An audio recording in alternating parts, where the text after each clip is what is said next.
एक बार फिर मिसाइलों की गड़गड़ाहट से कांप उठा। आसमान में आग के गोले दिखाई दिए और कुछ ही मिनटों में ऐसी खबरें सामने आने लगी जिन्होंने पूरी दुनिया का ध्यान अपनी ओर खींच लिया।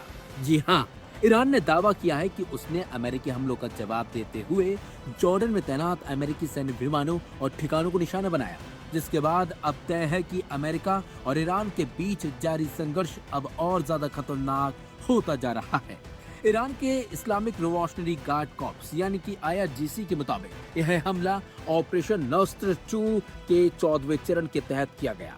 ईरान का दावा है कि बैलिस्टिक मिसाइलों और बड़ी संख्या में ड्रोन का इस्तेमाल करते हुए उसने जॉर्डन में खड़े कई अमेरिकी रिफ्यूलिंग एयरक्राफ्ट और फाइटर जेट्स को तबाह कर दिया, जबकि कई अन्य विमानों को भी नुकसान पहुंचाया गया है। IRGC ने अपने बयान में कहा कि ये कार्रवाई ईरानी सैनिकों की मौत का बदला लेने के लिए की गई है। इसके साथ ही सीरिया के अल तनफ में स्थित अमेरिकी स्पेशल ऑपरेशन कमांड सेंटर पर भी हमला किए जाने का दावा किया गया है।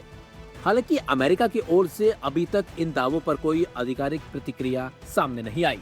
उधर जॉर्डन की सेना ने कहा कि उसने अपने हवाई क्षेत्र में घुसने वाली 3 ईरानी मिसाइलों को मार गिराया। जॉर्डन ने अमेरिकी सैन्य विमानों को हुए किसी भी नुकसान की पुष्टि नहीं की है। ऐसे में युद्ध के मैदान से आ रही सूचनाओं को लेकर अभी तक कंफ्यूजन की स्थिति बनी हुई है। इसी बीच अमेरिका ने भी ईरान पर दबाव बढ़ाना जारी कर दिया है। रिपोर्ट्स के मुताबिक अमेरिकी सेना ने लगातार 6वीं बार ईरानी ठिकानों पर हमला किया। इस बार हुर्मुज स्ट्रेट के आसपास मौजूद सैन्य ढांचे और तेहरान में ऑपरेशनल नेटवर्क से जुड़े इंफ्रास्ट्रक्चर को भी निशाना बनाया गया है। ईरानी मीडिया का दावा है कि होर्मुज़गान प्रांत के बंदर खमीर क्षेत्र में अमेरिकी हमलों के दौरान 2 महत्वपूर्ण पुल क्षतिग्रस्त हो गए। सरकारी प्रसारक IRIB के मुताबिक इन हमलों में 7 नागरिकों की मौत हो गई, जबकि 9 लोग घायल हुए हैं। फार्स न्यूज एजेंसी ने बताया कि बंदर अब्बास को लार शहर से जोड़ने वाला प्रमुख काहुरस्तान पुल भी हमले में प्रभावित हुआ है। तनाव यही नहीं थमा, ईरान ने अमेरिका के सहयोगी देशों पर भी मिसाइल हमले किए हैं। रिपोर्ट्स के मुताबिक कतर कुवैत को निशाना बनाया गया, जिसमें कुवैत के एक पावर और वाटर डिसैलिनेशन प्लांट को नुकसान पहुंचाया गया है। हालांकि इन हमलों के नुकसान का पूरा ब्यौरा अभी तक सामने नहीं आया। मिडिल ईस्ट में बढ़ते इस संघर्ष ने पूरी दुनिया की चिंता अब बढ़ा दी है। अगर दोनों देशों के बीच हमले और जवाबी कार्रवाई इसी तरह जारी रही तो ये टकराव क्षेत्रीय सीमाओं से निकलकर बड़े अंतर्राष्ट्रीय संकट का रूप ले सकता है। फिलहाल दुनिया की नजरें वॉशिंगटन और तेहरान पर टिकी हैं, जहां से आने वाला हर बयान इस युद्ध की दिशा तय कर सकता है। ईरान अमेरिका जंग अब नेक्स्ट लेवल पर पहुंच गई है।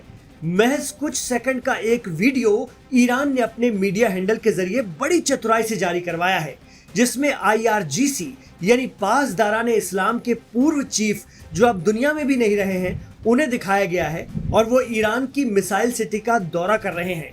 इस बहाने ईरान ने फिर अपने दुश्मनों को अपने हथियारों की एक झलक दिखा दी है कि हमसे पंगा लेने से पहले देख लो हमारी ताकत।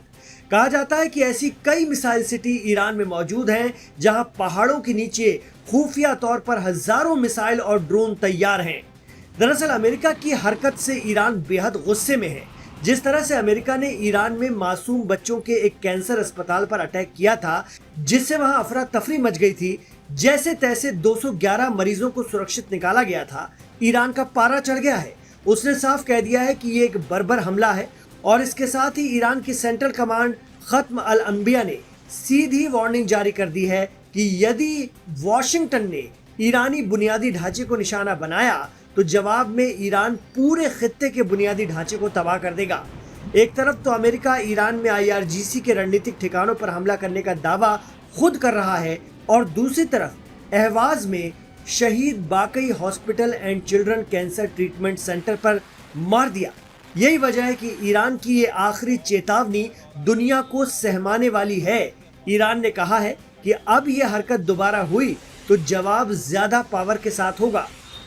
ईरान ने यह भी बता दिया है कि हमने आइडेंटिफाई कर लिया है कि तुम्हारी रेंज कहां कहां तक है, हम सब जगह मारेंगे और बहुत बुरा मारेंगे। इतना ही नहीं, ईरान ने अपने हिमायती यमन के हूती या अंसारुल्लाह को भी सीधे तौर पर हिदायत दे दी है कि अगर अमेरिका इसराइल के उकसावे में अरब देशों की मदद से हमारे सिविलियन ठिकानों पर हमला करता है तो हूती तुरंत तेल, गैस और जरूरी सामान के समुद्री रास्ते बाब अल मंदब को तुरंत बंद कर दें और लाल सागर से गुजरने वाले दुश्मनों के सभी जहाजों पर मिसाइल मारना शुरू कर दें। एक्सपर्ट कहते हैं कि दरअसल ईरान में सुप्रीम लीडर के एक एडवाइजर हर वक्त यमन के हूती या अंसारुल्लाह से कोऑर्डिनेट करते रहते हैं और ईरान में सुप्रीम लीडर के इशारे पर IRGC की एक आवाज पर यमन के अंसारुल्लाह लाल सागर पर छा जाते हैं। एक बार रेड सी पर बाब अल मंदब रुका तो एशिया से यूरोप का सीधा संपर्क टूट जाएगा और फिर पूरा अफ्रीका घूम कर जाना पड़ेगा। एक एक चीज महंगी हो जाएगी, त्राही त्राही मच जाएगी। Middle east expert Ashraf Zaidi कहते हैं कि अमेरिका एक हफ्ते तक इसी तरह की आक्रामकता दिखाएगा और फिर बातचीत की टेबल पर आ जाएगा। जैसे जैसे अमेरिका में मिड टर्म इलेक्शन करीब आते जाएंगे वैसे वैसे जंग बंदी की बात होगी, शांति की बात होगी, क्योंकि अब अमेरिका में भी ऑयल रिजर्व घट रहे हैं। यही स्पीड रही तो महाशक्ति का दिवाला निकल जाएगा। बकौल अशरफ जैदी, ईरान का क्या है, वो तो 50 सालों से सैंक्शंस में है। उसने जो कर लिया है वो कोई और कर नहीं सकता। वो कल भी खुदा के भरोसे था, आज भी खुदा के भरोसे है, लेकिन अगले हमले और कार्रवाई अमेरिका और दुनिया दोनों को हिलाकर रख देंगे।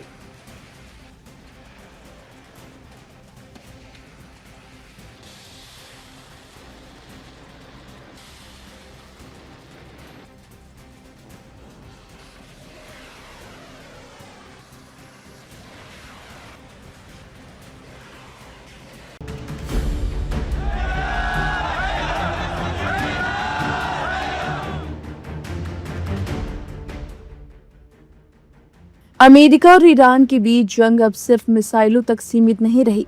तेहरान की सड़कों पर भी अब एक ऐसा संदेश दिखाई दे रहा है जिसने पूरी दुनिया का ध्यान खींच लिया है। ईरान की राजधानी में एक विशाल बिलबोर्ड लगाया गया है जिसमें अमेरिकी राष्ट्रपति डोनाल्ड ट्रंप को काले ताबूत में दिखाया गया। बिलबोर्ड पर साफ लिखा है, वी विल किल ट्रंप, यानी हम ट्रंप को मारेंगे। आखिर यह बिलबोर्ड क्यों लगाया गया? मीनाब की याद में लिखने का क्या मतलब है? और डोनाल्ड ट्रंप ने पहले ऐसी धमकियों पर क्या जवाब दिया था? चलिए आपको सिलसिलेवार तरीके से बताते हैं। अमेरिका और ईरान के बीच जारी युद्ध के बीच तेहरान के मशहूर एंगेलाब चौक पर लगाया गया यह बिलबोर्ड अब चर्चा का विषय बन गया है। ईरान की अर्ध सरकारी मीडिया के मुताबिक बिलबोर्ड में डोनाल्ड ट्रंप को एक काले ताबूत में लेटा हुआ दिखाया गया है